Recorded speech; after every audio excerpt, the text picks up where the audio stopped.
اولو العزم، اولو العزم بہت زیادہ عظیمت والے، ایک دم آپ اپنی زبان میں کیسے مہان، بہت مہان، اولو العزم پیغمبر ان کو کہا جاتا ہے۔ کون کون ہے؟ نوح علیہ السلام، ابراہیم علیہ السلام، موسیٰ علیہ السلام، عیسیٰ علیہ السلام اور محمد صلی اللہ علیہ وسلم۔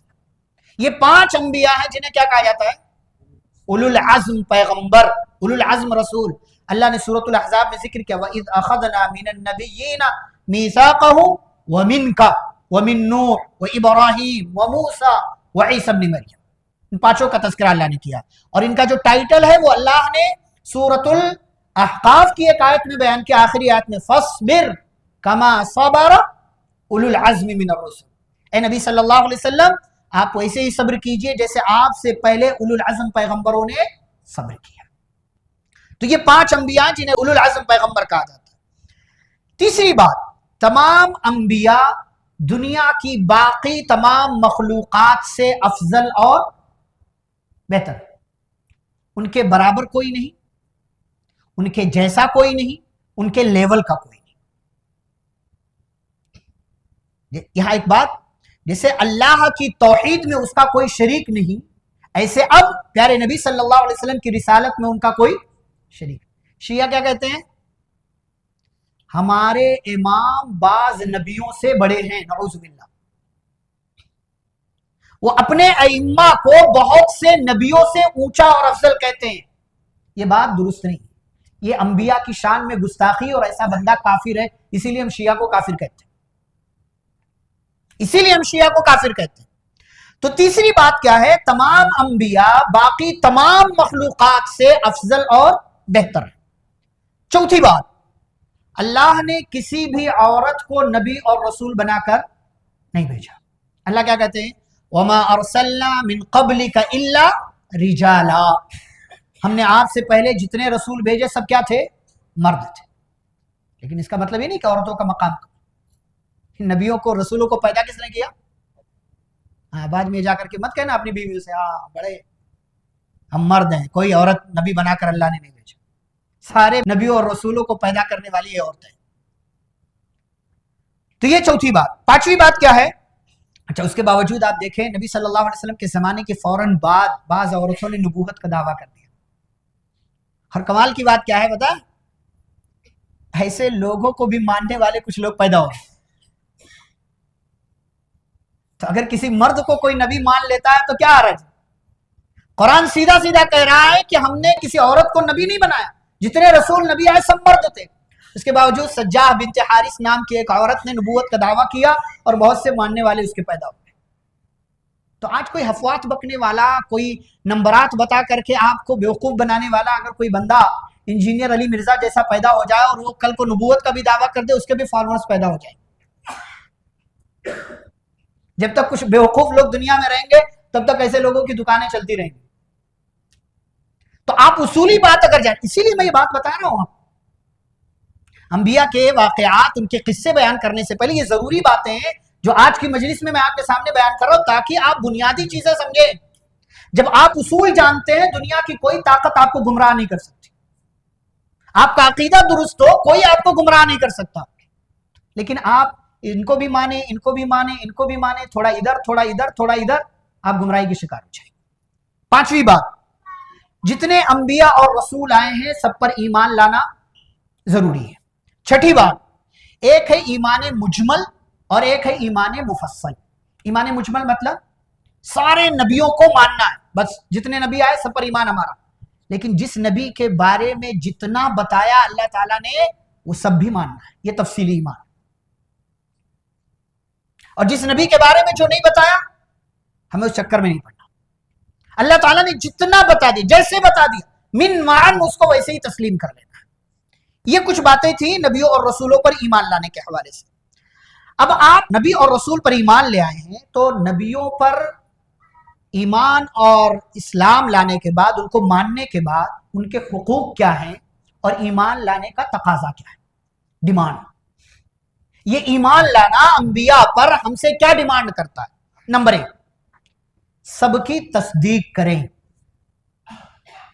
سب کی تصدیق کریں کہ ہاں یہ اللہ کے نبی تھے، یہ اللہ کے نبی تھے، یہ اللہ کے نبی تھے، یہ اللہ کے نبی، سب کی تصدیق کرنا۔ نمبر 2، جو کچھ بھی وہ لے کر کے آئے ان سب کی بھی تصدیق کرنا. مثال کے طور پر موسیٰ علیہ السلام کو اللہ نے کیا دیا؟ تورات. عیسیٰ علیہ السلام کو انجیل.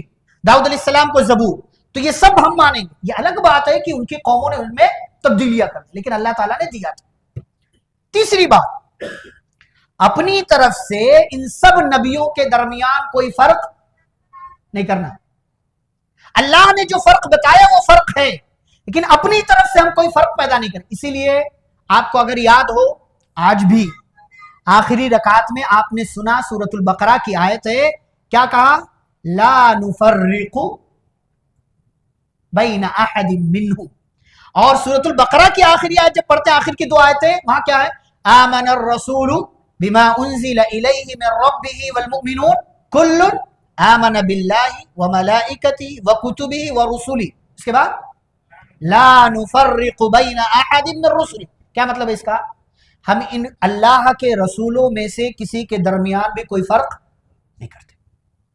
اپنی طرف سے نہیں کرنا ہمیں کہ یہ زیادہ پڑھے یہ زیادہ پڑھے. جیسے یہودیوں نے کیا کیا؟ اللہ تعالیٰ نے کیا ذکر کیا قرآن میں؟ نبی صلی اللہ علیہ وسلم کو ایسے پہچانتے تھے جیسے اپنے بیٹوں کو پہچانتے، اس کے باوجود نہیں مانا.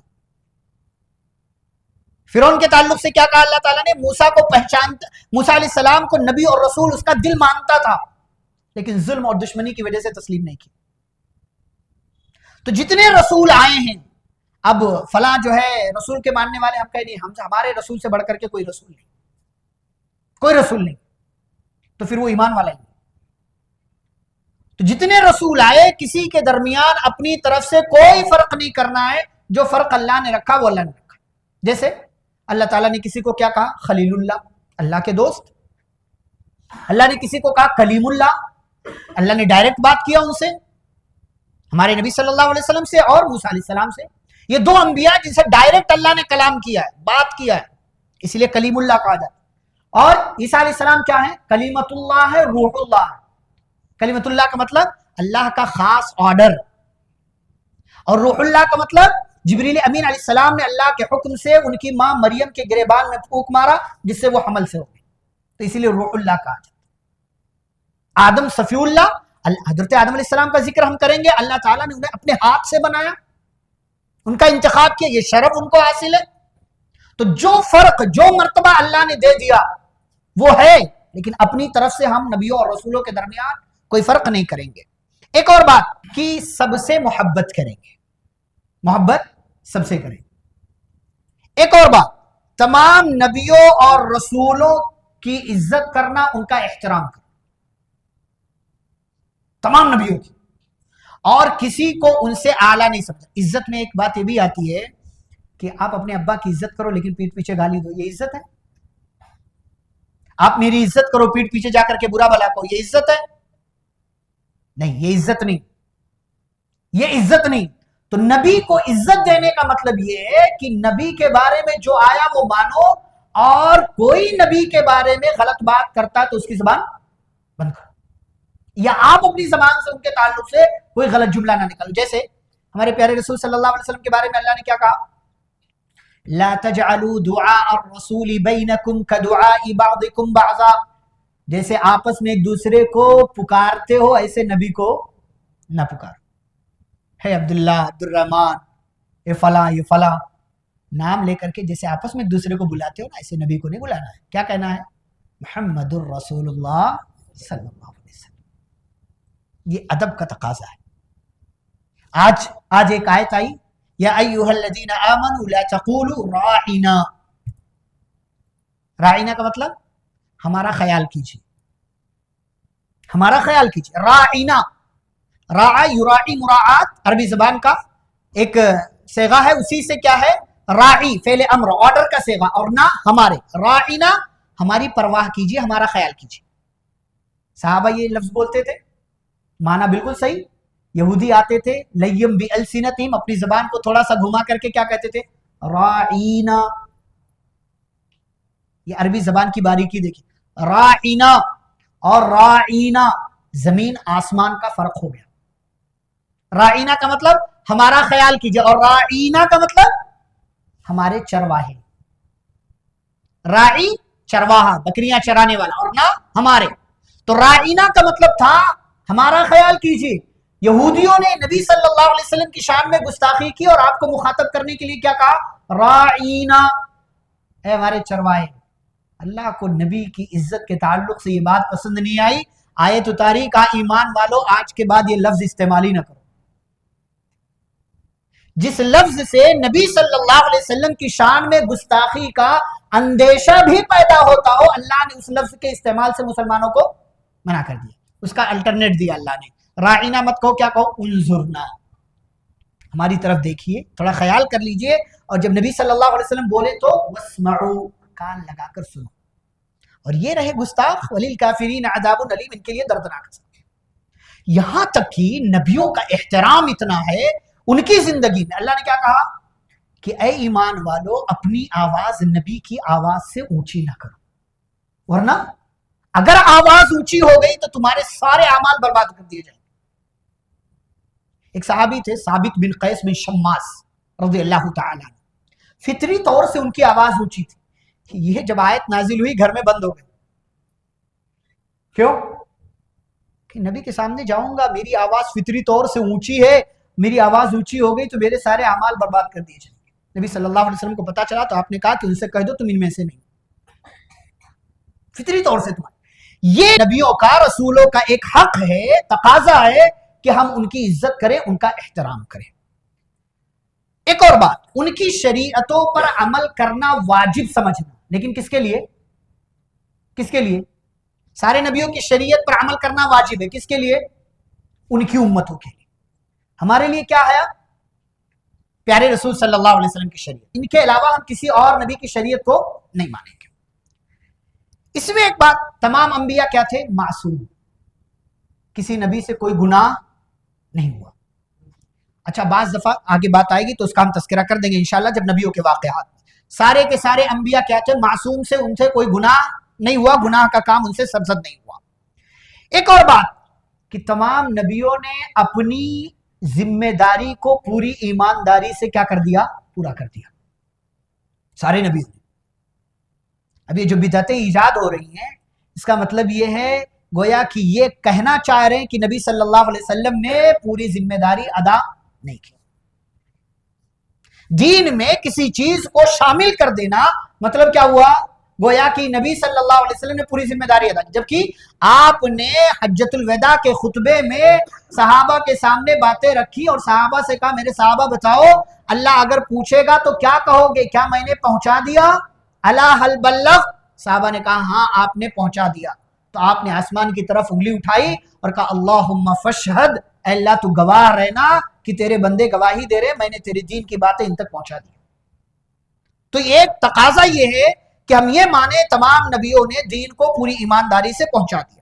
ایک اور بات، ان کی شان میں غلو نہیں کرنا۔ غلو جیسے کیا کیا یہودیوں نے، عیسائیوں نے اپنے نبیوں کی قبروں کو کیا بنا لیا؟ سجدہ کہا۔ اسی لیے نبی صلی اللہ علیہ وسلم نے اپنی مرض الموت میں کیا کہا تھا؟ لا تطرونی کما اطرت النصارى عیسی ابن مریم، میرے بارے میں حد سے تجاوز نہ کرنا جیسے عیسائیوں نے عیسیٰ علیہ السلام کے بارے میں کیا۔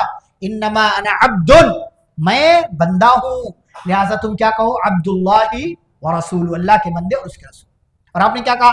لعن اللہ الیہود والنصارى اتخذوا قبور انبیائہم مساجد، اللہ کی لعنت ہو یہودیوں پر، عیسائیوں پر، انہوں نے اپنے نبیوں کی قبروں کو سجدہ گاہ بنا۔ تو کسی نبی کے بارے میں غلو سے کام نہیں لینا، نہ انہیں مختار کل سمجھنا ہے، نہ مشکل کشا سمجھنا ہے، نہ عالم الغیب سمجھنا ہے، نہ نفع نقصان کا مالک سمجھنا ہے، نہ بندہ نواز سمجھنا ہے، نہ غریب نواز سمجھنا ہے، نہ کوئی اور سمجھنا۔ وہ کام جو اللہ کا حصہ ہے وہ نبی کو نہیں دینا۔ ایک اور بات، سارے نبیوں پر درود و سلام بھیجنا، صرف ہمارے نبی پر درود نہیں بھیجنا ہے، سارے نبیوں پر بھیجنا ہے۔ اسی لیے جب نبی کا ہم نام لیتے کیا کہتے ہیں؟ حضرت آدم علیہ السلام یا علیہ الصلاۃ والسلام۔ آپ کسی نبی کا نام لیں ان کے ساتھ صلی اللہ علیہ وسلم بھی بول سکتے ہیں، یہ بھی درود، سارے نبیوں پر ہمیں درود و سلام بھیجنا ہے، یہ نبیوں کا حق ہے۔ یہ بات ہوئی حقوق کے حوالے سے، تقاضوں کے حوالے سے۔ اب ایک سوال یہ ہے کہ دنیا میں انبیاء اور رسول کیوں بھیجے گئے، کیوں آئے؟ نمبر ایک، لوگوں پر حجت قائم کرنے کے لیے۔ اگر نبی اور رسول اللہ نہیں بھیجتا نا خاص طور سے ہمارے زمانے والے اللہ کے سامنے کھڑے ہوئے ہیں، اللہ کوئی آیا ہی نہیں ہے نا، کوئی بتانے والا ہی نہیں، کسی نے بتایا ہی نہیں، ما جاءنا من بشیر ولا نذیر، کوئی ڈرانے والا، کوئی خوشخبری دینے والا نہیں آیا۔ اسی لیے جب جہنمی جہنم میں جائیں گے تو جہنم کا داروغہ کیا پوچھے گا، وہ بھائی ادھر آ رہے ہو، الم یاتکم نذیر، کوئی ڈرانے والا نہیں آیا؟ تو کیا کہیں گے، بھلا آیا تو تھا، پھر فکذبنا، ہم نے جھٹلا دیا۔ تو اللہ نے انبیاء اور رسولوں کو کیوں بھیجا؟ تاکہ حجت قائم ہو جائے کہ میرے طرف سے لوگ گئے تھے تمہیں ڈرانے، سمجھانے اور خوشخبری دینے کے لیے، لیکن پھر بھی تم نے ہماری بات نہیں مانی۔ لئلا یکون للناس علی اللہ حجت بعد الرسل، تاکہ لوگوں کے لیے رسولوں کے بھیجے جانے کے بعد اللہ کے سامنے کوئی حجت باقی نہ رہ جائے۔ یہ رسولوں کے بھیجے جانے کا مقصد تھا۔ دوسرا مقصد کیا تھا؟ دین کو قائم کرنا، تاکہ دین کو قائم کیا جائے، اللہ کے دین کو یعنی توحید کو پوری دنیا میں نافذ کر دیا جائے، پوری دنیا کا۔ یہ دوسرا مقصد۔ تیسرا مقصد کیا تھا؟ امت کو، لوگوں کو دین کے اعتبار سے بھی اور دنیا کے اعتبار سے بھی کیا کرنا؟ متحد کرنا، ایک کرنا۔ پیارے نبی صلی اللہ علیہ وسلم آئے، سارے لوگ بکھرے ہوئے تھے، مکہ والے، مدینے والے، سب بکھرے ہوئے تھے۔ صرف 22 سال میں آپ صلی اللہ علیہ وسلم نے کیا کر دیا؟ دین کے اعتبار سے بھی اور دنیا کے اعتبار سے ایک لڑی میں پرو دیا، ایک لڑی میں پرو دیا۔ اور گویا کہ وہ ہار کے موتی جو بکھرے ہوئے تھے، پیارے نبی صلی اللہ علیہ وسلم نے انہیں پرونا شروع کیا اور مکمل آپ نے ایک ہار بنا دیا۔ یہ رسولوں کے دنیا میں بھیجے جانے کا ایک مقصد۔ ایک آخری مقصد کیا تھا؟ اسوہ اور قدوہ بنانا۔ کیا مطلب؟ آئیڈیل سیٹ کرنا کہ لوگوں اگر زندگی گزارنا تو کس کے جیسی گزارو؟ ان کے جیسے۔ لقد کان لکم فی رسول اللہ اسوۃ حسنہ، اللہ کے رسول صلی اللہ علیہ وسلم کی زندگی میں تمہارے لیے نمونہ ہے۔ اور نبی اپنے دور کا سب سے نیک انسان ہوتا ہے تو اس کو اگزامپل سیٹ کرنے کے لیے اللہ نے بھیجا کہ لوگوں ان کے جیسا اپنے آپ کو بناؤ۔ یہ کچھ مقاصد تھے۔ کچھ اور باتیں ہم لوگ دیکھ لیتے ہیں نبیوں اور رسولوں کے حوالے سے۔ سارے نبیوں کا دین ایک تھا یا الگ الگ؟ سب کا نام کیا ہے؟ جتنے نبی آئے سب کو جو اللہ نے دین دیا وہ دین کیا تھا؟ اسلام۔ آج گودی میڈیا کیا کہتا ہے؟ اسلام صرف 1400 سال پرانا دین ہے، اور ہمارے لوگوں نے بھی غلط بتایا ہوا لوگوں کو، کہتے جب اسلام آیا، ارے بھائی اسلام پہلے سے تھا۔ کہتے نبی صلی اللہ علیہ وسلم کو نبوت ملی تو اسلام دنیا میں آ گیا، غلط جملہ ہے۔ اسلام اتنا ہی پرانا دین ہے جتنا پرانا انسان ہے، اور لوگ ثابت کرنے کے لیے اپنے دھرم کو کہ ہمارا دھرم سب سے پرانا 6000 7000 10,000 سال پرانا ہے۔ ہوگا پرانا، ہوگا پرانا تمہارا دھرم بھائی، لیکن ہمارا مذہب، ہمارا دین اتنا پرانا ہے جتنا پرانا انسان ہے۔ اسلام تو ہی دین خدائے انعام ہے، تیرا نظام جامع و مانع نظام ہے، بھیجا خدا نے تجھ کو بھی آدم کے ساتھ ساتھ، تکمیل تام تیری ہوئی مصطفیٰ کے ساتھ، لا ریب تو نہیں ہے کسی ایک کے لیے، دعوت تیری ہے عام بد و نیک کے لیے، انسانیت کی شمع فروزہ تجھی سے ہے، روحانیت کے گھر میں چراغا تجھی سے۔ اسلام اتنا ہی پرانا ہے جتنا پرانا انسان، اور سارے نبیوں کو اللہ نے جو دین دیا اس کا نام کیا تھا؟ اسلام۔ شرع لکم من الدین ما وصى به نوحا والذی اوحینا الیک وما وصینا به ابراہیم وموسیٰ وعیسیٰ ان اقیموا الدین۔ اللہ نے سورۃ الشورى میں نام لیا، نوح، محمد صلی اللہ علیہ وسلم، ابراہیم علیہ السلام، موسیٰ علیہ السلام، عیسیٰ علیہ السلام، ان سب کو ہم نے جو دین دیا وہ دین اسلام تھا۔ تو اس بات کو یاد رکھیں۔ دوسری بات، سارے انبیاء کی دعوت کیا تھی؟ بنیادی دعوت توحید۔ سارے نبیوں نے سب سے پہلے کس چیز کی دعوت دی؟ توحید کی۔ ان اعبدوا اللہ واجتنبوا الطاغوت، اللہ کی عبادت کرو اور طاغوت کی عبادت سے بچو۔ تیسری بات، انبیاء اور رسولوں کی تصدیق اور ان کے سپورٹ کے لیے اللہ نے کیا دیا؟ ان کو کیا دیا؟ معجزہ۔ اللہ نے انہیں معجزوں سے نوازا۔ اچھا، ایک ہوتا معجزہ، ایک ہوتا کرامت۔ معجزہ جب ہو تو یہ نبیوں اور رسولوں کے ساتھ خاص ہوتا ہے۔ معجزہ نبیوں، اچھا معجزہ اور کرامت کس کو کہتے ہیں؟ یعنی خلاف عادت کام کوئی ہو جائے، خلاف عادت کام کوئی ہو جائے انسان سے، جو انسان کی سوچ سے باہر ہے، تو اسی اگر یہ نبی اور رسول کے ساتھ ہو تو کیا کہتے ہیں اس کو؟ معجزہ۔ اور اگر کسی ولی نیک انسان کے ساتھ ہو تو کیا ہوتا ہے؟ کرامت۔ لیکن اس کے لیے پانی میں چلنا اور ہواؤں میں اڑنا ضروری نہیں ہے، جیسے لوگ اڑاتے رہتے. 40 سال تک عشاء کی وضو سے فجر کی نماز پڑھا، بیچ میں کیا کیا یہ نہیں بتاتے، بیچ میں کیا کیا نہیں بتاتے، بس 40 سال تک عشاء کے وضو سے فجر کی نماز ادا کی. تو یہ سب ڈھکوسلے بازیاں ہیں. یہ کرامت کسی کے ساتھ بھی ہو سکتی ہے، جو بھی نیک ہے، اللہ والا، ایمان والا، تقوی والا ہے، اس کے ساتھ کرامت ہو سکتی ہے. اسی لیے بعض دفعہ آپ دیکھیں وہ غار والا واقعہ، 3 لوگ غار میں پھنس گئے، چٹان پتھر آئی، منہ بند ہو گیا، نکلنے کا کوئی راستہ نہیں، ان کے پاس کوئی طاقت نہیں کہ چٹان کو ہٹا دیں. کیا کیا؟ اللہ تعالیٰ سے دعا کیا، اپنے نیک عمل کا وسیلہ لگایا. کیا کیا اللہ نے؟ پتھر کو ہٹا دیا. کیا تھا یہ؟ کرامت. یہ کرامت. اور اسی طریقے سے ملکہ سبا کے تخت کو سبا سے بیت المقدس تک پہنچایا. کیا تھا یہ؟ کرامت ہے. تو اس کے لیے بہت زیادہ تقوی والا ہونا ضروری نہیں، جیسے ہمارے ہاں لوگ پہنچا دیتے.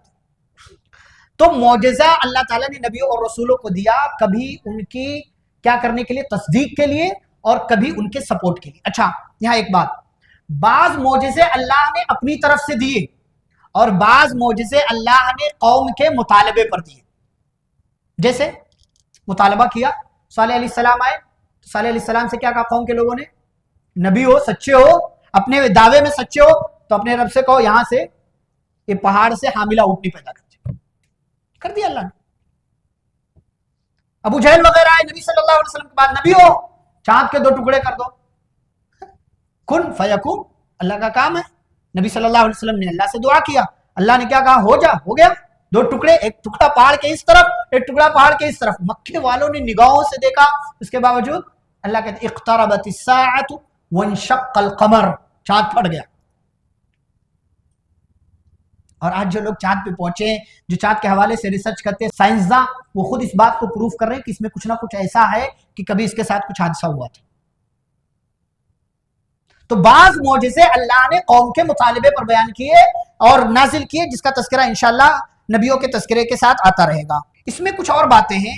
ایک ہوتا ہے انبیاء کا خواب. انبیاء کا خواب بھی کیا ہوتا ہے؟ وحی ہوتا ہے اور سچا ہوتا ہے. ایک ہے کہ انبیاء میں سے اگر ان سے کوئی غلطی ہو جائے، انسان ہونے کے ناطے، گناہ نہیں، کوئی غلطی ہو جائے، گناہ اور غلطی میں فرق ہے، گناہ اور غلطی میں فرق ہے. انبیاء سے جب کوئی غلطی ہو جائے تو اللہ تعالیٰ فوراً کیا کر دیتا ہے؟ ان کو تنبیہ کر دیتا ہے. جیسے ایک نبی کو ایک چیونٹی نے کاٹ لیا، تو انہوں نے کیا کیا؟ چیونٹیوں کی پوری بستی جلوا دی. ایک چیونٹی نے کاٹا تھا، چیونٹیوں کا پورا علاقہ انہوں نے جلوا دیا، کہا جلا دو. اللہ تعالیٰ نے کہا یہ صرف ایک ہی چیونٹی کو مارنا تھا، ساری چیونٹیوں کو کیوں ختم کر دیا؟ اللہ نے فوراً تنبیہ کر دیا، کسی ایک کی غلطی کی سزا سب کو نہیں دو. ایک اور بات، انبیاء کی آنکھیں تو سوتی ہیں مگر دل بیدار رہتا. انبیاء کے ناموں پر نام رکھنا، نام رکھ سکتے کہ نہیں؟ رکھ سکتے. انبیاء کے ناموں پر نام رکھنا جائز ہے. انبیاء کی قبروں کو سجدہ گاہ بنانا حرام ہے. الٹے پاؤں جانا حرام ہے.